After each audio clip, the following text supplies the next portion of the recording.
Ryan stood alone beside the broken research shuttle, staring at the strange blue forest around him. His small landing team had scattered after the crash, and he was the only one who managed to stay near the wreck.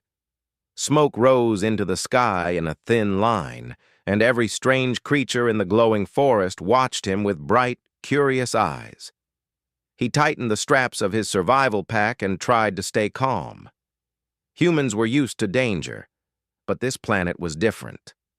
The air shimmered like warm fog, and every plant moved as if it were alive. But Ryan had survived worse missions. He just needed to repair the beacon and wait for rescue. He heard something move behind him. Ryan turned quickly, lifting the small scanner in his hand. At first he saw nothing, only the tall blue trees and the faint hum of glowing insects. But then something stepped out from behind the vegetation, walking slowly toward him. She was about his height, but clearly not human. Her skin had a soft lavender glow, and her eyes were large, silver, and calm. Small white markings moved along her cheeks like drifting stars. She wore a thin robe made of some kind of flexible, shimmering fabric. Her hair floated like silk in the warm breeze. Ryan froze. The alien froze too. They stared at each other for a long moment.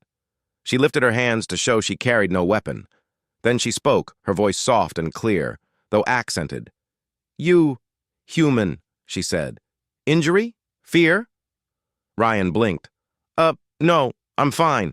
My ship crashed. Are you friendly?" She nodded slowly, and for the first time, he saw worry in her eyes. "My name Lyra," she said. "I come from the Starbound Grove. This forest dangerous for one alone. I saw smoke. I followed." Ryan lowered his scanner and tried to relax. Her presence felt strange but not threatening. In fact, she seemed even more nervous than he was. She kept studying his face like he was something rare, maybe even fragile. Ryan pointed at the broken shuttle behind him. "I'm trying to fix a distress beacon. Then my crew will come back." Lyra stepped closer and inspected the cracked metal. She touched the side of the ship and pulled back with a small hiss of sympathy, as if the machine were alive. Ryan didn't know what to say. Her expressions were so open and clear. "You alone?" she asked. "Yeah, for now." She looked around the forest with unease. "Then I stay with you, until your people return." Ryan didn't argue. Having someone who understood this world, even a little, was better than being alone. They worked beside the shuttle for a while. Ryan tried to explain the beacon, the power cell, and the cracked wiring, but Lyra didn't understand human tech. Still, she watched him with deep interest, as if every small action he took was impressive. At one point, while Ryan was kneeling beside the beacon, he felt a soft poke on his shoulder. He turned and found Lyra inches away from his face, staring intently at his upper arm. "You have strong shape," she said. "Stronger than most creatures here." Ryan laughed awkwardly. Thanks, I guess." Lyra tilted her head. "Humans make strength from food, yes? Food, exercise, genetics, normal stuff." She nodded as if she understood everything, but then her silver eyes widened a little, filled with new curiosity. She pointed at the front of his shirt. "And milk," she said confidently. Ryan blinked. "Milk?" Lyra nodded again. "Human females give milk to young. Many species do. But I hear human males also have milk. You have milk too, yes?" Ryan froze. "What? No, that's not... We don't..." "Human males don't make milk," he said quickly. But Lyra clearly didn't believe him. She stepped closer, studying him with the intense focus of a scientist studying a rare animal. Her eyes sparkled with interest. "But you have soft area here," she said, placing 2 fingers near his shirt where his chest was. "Small, like milk place, same shape. So you must have milk." Ryan coughed. "Those aren't milk places. Those are just Normal human body parts. Decorative, I guess.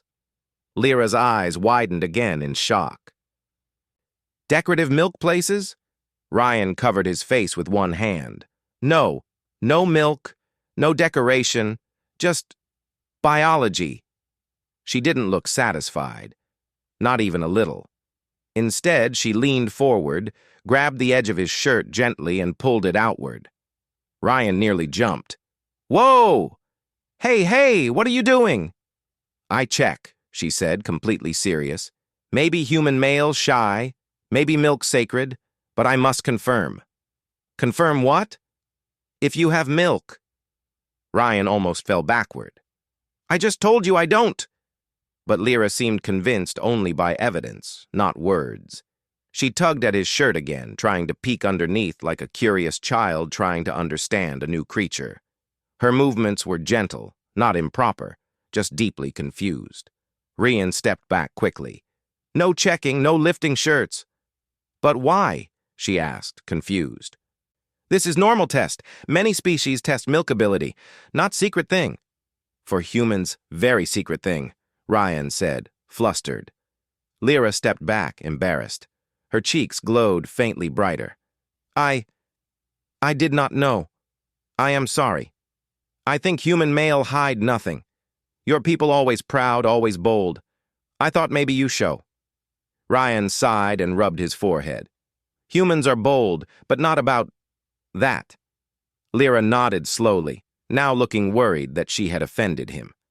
I learn. I will not touch your shirt again, but the idea just strange. My species.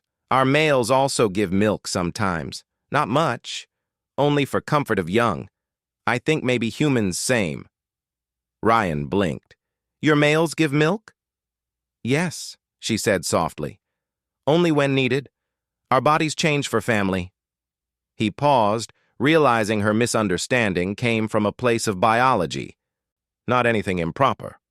It was simply her world. It's okay, he said gently. I'm not angry, just surprised. She visibly relaxed. They returned to working on the beacon. As they worked, Lyra continued to observe him with quiet interest.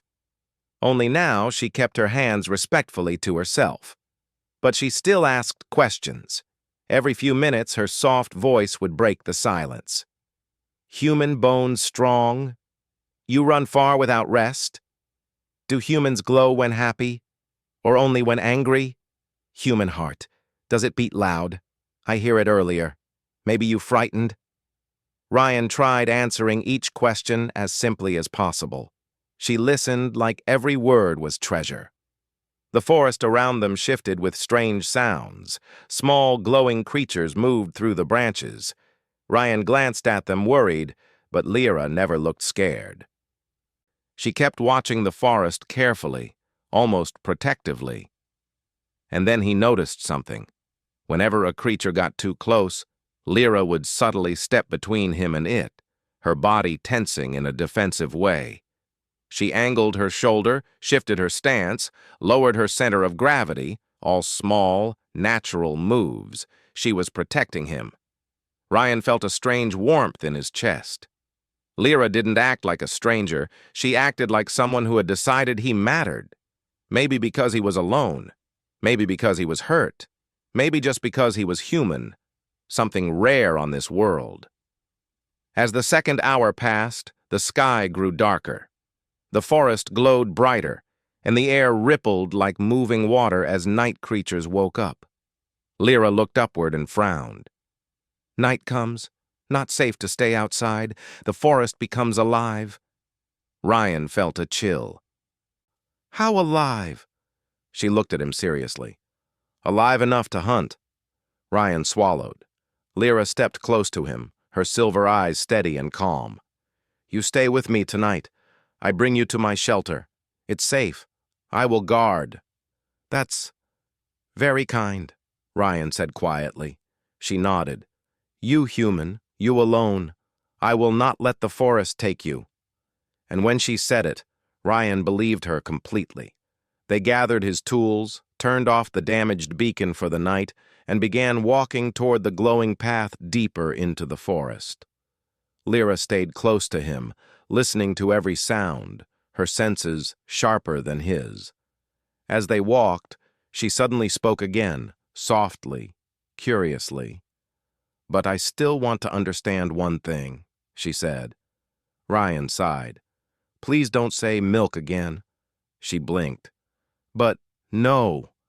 Lyra exhaled dramatically like a disappointed child.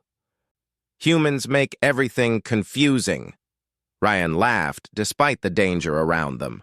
Together they continued deeper into the luminous forest, not realizing how much stranger and more dangerous the night would become. Part 2 will continue the story with new discoveries, danger from the forest, the rescue attempt, and Lyra's growing bond with Ryan. Night fell quickly in the strange blue forest. Ryan felt the air grow colder and heavier, as if the planet itself inhaled slowly before darkness arrived. Strange lights floated between the tall trees, blinking like tiny stars. Some of them darted close, curious about the two figures walking through their world. Lyra walked ahead, her steps silent on the glowing moss. Her silver eyes scanned everything. She moved like someone who had grown up among danger. Someone who understood that night brought rules humans did not know. Ryan kept close. He wasn't scared of darkness. He had trained in harsh terrains before, but this place felt alive in a way Earth forests never did. He felt watched from every direction, as if hundreds of unseen creatures waited for a chance to test him. "How far is your shelter?" Ryan asked quietly.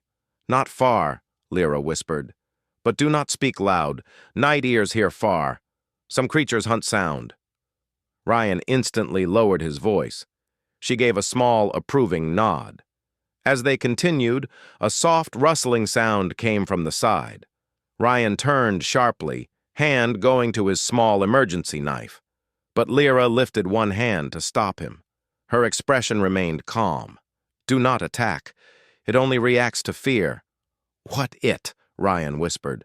A long, ribbon-like creature slithered out from the bushes. It looked like a floating piece of shimmering cloth made of living light. Its surface rippled like water, and small eyes blinked along its edges.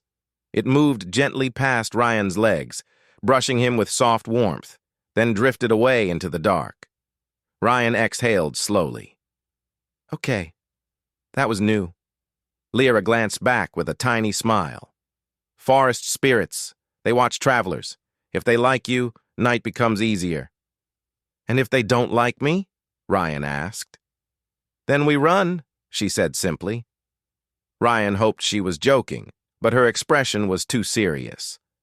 Moments later, they reached a clearing where the land dipped into a shallow cave.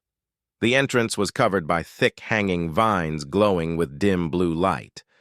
Lyra parted the vines gently and motioned Ryan inside. "This is my shelter," she said. "My clan stays in the inner groves, but I often work alone, so I made this." The cave interior was warm and surprisingly comfortable. Smooth stones formed a natural wall, and the ground was covered with soft moss that glowed faint green. A faint energy barrier sat around the cave opening, almost invisible except for a gentle shimmer. Ryan stepped inside and felt the barrier hum lightly against his arm. "Is this a shield?" "Yes," Lyra said, sitting by a stone fire pit and tapping the ground. A moment later, soft light rose from the moss like warm embers. "Made from forest energy, it keeps dangerous creatures away." Ryan sat across from her, relieved. "I'm grateful. I didn't want to find out how fast I could run from night hunters." Lyra tilted her head. "Humans run fast, yes?" "Faster than many species." "Not as fast as something with claws and too many teeth," Ryan said. Lyra gave a gentle laugh, soft, musical, and surprising. Ryan hadn't heard her laugh before. It made the cave feel warmer. They spent some time in silence as Ryan adjusted his gear. He checked his beacon again, though it was still damaged. He planned to fix it at sunrise. Lyra watched him with quiet interest. "You humans repair things quickly," she said. "Most species depend on machines too much. Without them, they freeze. But you try even when everything broken." "That's how we survive," Ryan said. "When things go wrong, humans keep going." Lyra nodded slowly. "I see that in you." Ryan looked up at her. "And you? You're not afraid of anything?" Lyra's expression softened. "I am afraid of much. But I know how to move with the fear. Not freeze under it." Ryan respected that. For a while, they watched the gentle shifting lights of the moss. Then Lyra spoke again. "I wish to understand more about humans," she said. "Your people very strange, very brave, very confusing." "Ask anything," Ryan said. She did. "Why your hearts beat so loud?" "I hear yours very clearly." "Humans have strong circulatory systems," Ryan said. "And why your skin so warm, like sun touches it always?" "We have warm blood." "And why you get embarrassed fast?" she asked, eyes narrowing. Ryan sighed. "Because someone tried to check my shirt earlier." Lyra covered her mouth quickly, embarrassed again. "I said sorry, I did not know humans hide everything." He laughed. "It's okay, really." But her curiosity didn't end there. "You said human males do not give milk. But then what use are your chest spots? Decoration? Warning sign? Species symbol?" Ryan rubbed his face. "They're just, leftovers from development. Not useful." "Humans keep useless parts?" she asked, shocked. "Why not remove them?" "We don't remove pieces just because they confuse aliens," he said, smiling. Lyra looked very thoughtful, as if she were reconsidering everything she believed about biology. But before she could ask another question, a distant howl echoed through the forest. Ryan stiffened. "What was that?" Lyra immediately stood. Her soft glow dimmed and her expression hardened. "Night predator," she whispered. "It is hunting." The sound came again, closer this time. Ryan reached for his knife. "Will the barrier hold?" Lyra nodded, though worry flickered in her eyes. "For a while, but if the creature strong, it might test the shield." They both moved to the entrance. Ryan saw something moving in the trees, shadows shifting unnaturally fast. A shape slid between the trunks, low and sleek, almost invisible except for faint streaks of green light. "Is that one of them?" Ryan asked. "No," Lyra whispered. "That is the scout. The real predator comes later." Ryan swallowed. "Great. Wonderful." The forest fell silent again. Too silent. Even the glowing insects hid. Lyra looked at him seriously. "Stay behind me." "Lyra, I should help." "No," she said firm. "I know this world. You do not. You stay safe." Ryan hesitated. He wasn't used to being protected. Humans protected others. Humans always ran toward danger, not behind someone else. But Lyra stood strong, her posture confident and fierce. He realized then that she wasn't simply kind. She was capable. Minutes passed. The forest remained still. Then a deep rumble shook the air. Ryan's breath caught. That sound felt like it came from the ground itself. Lyra whispered, "It found us." A shadow appeared between two trees. Massive, slow, too large. Then another rumble, closer. Ryan felt the ground vibrate under his feet. "Stay back," Lyra repeated softly, raising one hand. Her skin markings brightened, glowing like white fire. The massive creature stepped into view. It was larger than any earth predator Ryan knew. Its body was covered with shifting green plates, its limbs long, its mouth wide with layered teeth that glowed faintly in the dark. Its eyes locked onto the cave opening. It stepped forward. The invisible barrier sparked as the creature's head pressed against it. The energy field rippled, pushing the beast back. But it didn't leave. It tried again, harder. The barrier flared with bright blue light. Ryan's heart pounded. The shield is weakening. Lyra nodded, breathing slow but steady. Yes, it wants us. The creature roared, shaking the trees. Its claws scraped the barrier, sending glowing sparks across the moss. Lyra stepped forward. Stay inside, she whispered to Ryan. What are you going to do? He asked, worried. Speak to it, she said softly. The predator respects strength. Before he could stop her, Lyra stepped through the barrier. The field parted around her like water. Ryan's chest tightened in fear. Lyra faced the giant creature alone. She lowered her body, shoulders rolling forward.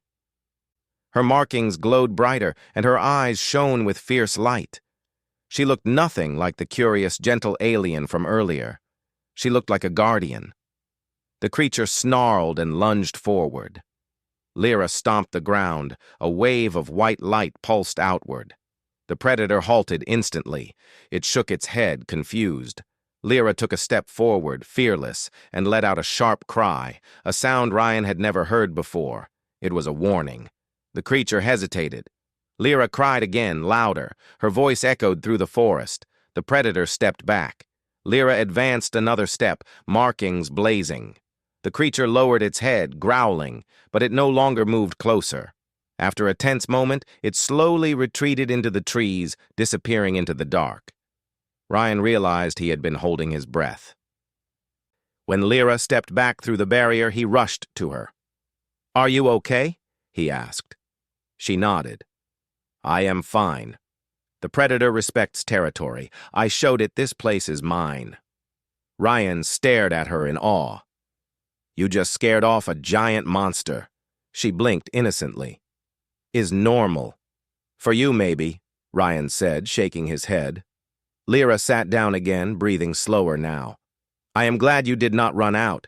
Many would try, humans brave, but sometimes too brave." Ryan sat beside her.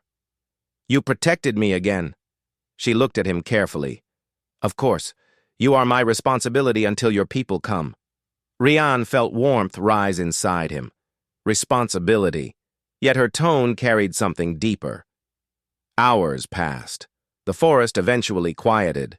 Ryan drifted into light sleep, though he kept waking to the sounds of distant movement. Near dawn, Lyra gently shook his shoulder.